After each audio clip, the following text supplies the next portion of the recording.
What's going on, everybody? This is Jacob Vile. Today I have a video discussing why I mount my subwoofer regular instead of inverted, and give you guys kind of the top 3 reasons why I do it, as well as reasons maybe what would maybe contemplate if you decide if you want to try it. So first off and foremost, this is just my preference and user opinion on this, and of course it'd be great for you guys to give suggestions and ways that you guys can give tips and feedback for not just me, but everybody else watching, because we're all learning here. I'm not perfect. So let's go and get started.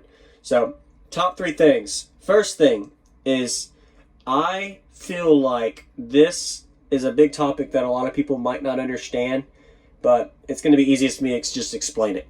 So the center of your cone on an enclosure or a subwoofer, when you have it inverted, the magnet is blocking some of the pressure containment. So what happens with a lot of these SPL guys or SPL gurus, a lot of people in SPL don't want you to know this, but if you think about it, the center of my cone here, if there was a magnet right here blocking it, you don't have as much pressure containment when you have a motor blocking part of that cone. While in a mounted regular case scenario, I actually have that actual cone pressure in the center of the cone. The bigger your cone area, the more important this is. So I have a single 12, so I might only lose, like, let's say 3 to 5% efficiency on a cone area concept. But when you look at certain subwoofers, especially as you go from 10, 12, 15, 18, 21, the bigger your cone is in the center, the bigger your magnet. Some of that magnet is blocking some of that pressure. So for number 1, it's going to go into the other 2 I already know a lot of people are going to ask about, but focusing on the first one. So the first reason I do it is because I get a little bit more cone with it being mounted regular versus inverted, because being inverted, the motor's in the way. So there's one of them. This might not make sense to some of you guys, but some of you SPL guys can maybe help me out with this one. Is your center cone area is giving you a little bit more pressure buildup and cone area to your enclosure. Anyway, that's it. I don't know how to explain it. That's just kind of what I got out of it, and that's why I do it for that one. Second, I have a bigger ratio and I have a little bit more tighter cone control. So what I mean by that is, if I inverted it, I'm going to lose around almost a whole ratio. So me going from rounding regular to inverted is going to bring my sealed enclosure from 1 to 1.25 roughly. So I lose a quarter of a cube by inverting it, and that's going to lower my ratio. And it's also going to lose a slightly little bit of my output.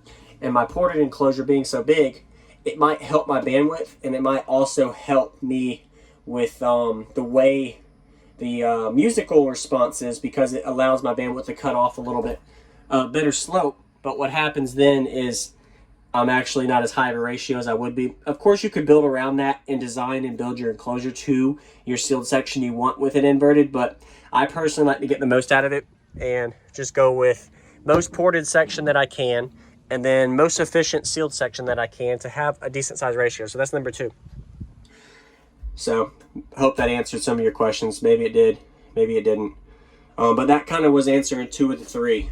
So the third one, a lot of people are going to ask me, Jacob, why wouldn't you invert it? Your subwoofer is getting super hot. You can't smell it. You can't have the coil breathe room on it. You can't really expose the motor. There's really no breathe room because you don't have a port. So if you had a ported enclosure or a 6th order, 8th order, any enclosure that you have 2 ports, then your subwoofer breathes more, but it's always best to have the motor outside of the enclosure. But the purpose behind why I don't do that is because I'm not demoing all day. There's no reason for me to have to worry about heat, and if I'm not going to be playing the system more than, let's say, 30 minutes to an hour. There might be travel time where I'll do trips somewhere for fun, but I don't take this to shows. It's just entertainment for me. Daily driver. I'm not going to be blasting the system for 30, 45, 50 minutes, an hour or 2 at in, and there's no real need for me to have to worry about cooling for my subwoofer, because I'm not clipping, I'm not causing a lot of heat buildup. I mean, there is heat because of power and optimal RMS power going to it. I'll probably clamp in 3K RMS, but I'm never beating it to death. I have more than my limits.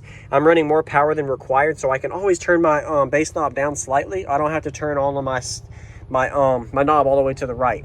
So it doesn't have to be at 100%. I could be at 80% and be happy with my music. So I know I'm never clipping, never causing distortion or dirty power, and I'm not playing the system for a few hours. So, and I never really had any issues with it. Even back when I had my 415s build, when I mounted regular, I tried inverting, and then I went regular, and ever since I mounted regular, I've always gained on the meter. I have tested inverting and mounting regular on my tenon system, on this system, on my 415s build. I've even tested it on some of my other builds I don't want to mention because there's so much history I have, I don't need to go back that far. And I've always seen a gain by mounting regular in a fourth order case scenario. And that main reason I think it is the two topics I mentioned, the first two. One with being that the subwoofer cone pressure in the middle and a bigger ratio, a little bit higher peak output response. I might lose a little bit of bandwidth, but I think that's probably the reason why I do that. So I hope that answers some questions. Of course, comment suggestions or what you guys feel or think on it. I look forward to y'all's suggestions on this. Like I said, I'm not the best at this by no means, and this is just something I needed to make a video on. I got a lot of you guys always suggesting this stuff for asking questions. So making videos on it kind of gets me an explanation behind it. And this might be an eye-opener for some of you guys to say, hey, I might actually try this. And yeah, so single 12, we'll see how this thing does. I'll be doing some demo videos, metering results, some tests, see how the break-in's going. I'm right around 8 to 10 hours on it right now, I think. Not even, maybe 5 or 6 hours of playtime on it now. So a lot better than it was 2 weeks ago for a little vlog build update there. But singleton, I'm really hoping I get a 53 out of it. I don't know if I'm going to be able to get a 53. You guys saw I was at a 49.8 or almost a 50 when I burped it when the sub was almost brand new. So we'll see how things go on that. There's no telling. But anyway, once again, before I end in summary, the 3 reasons why I mount regular instead of inverted. First one is the way subwoofer cone control works.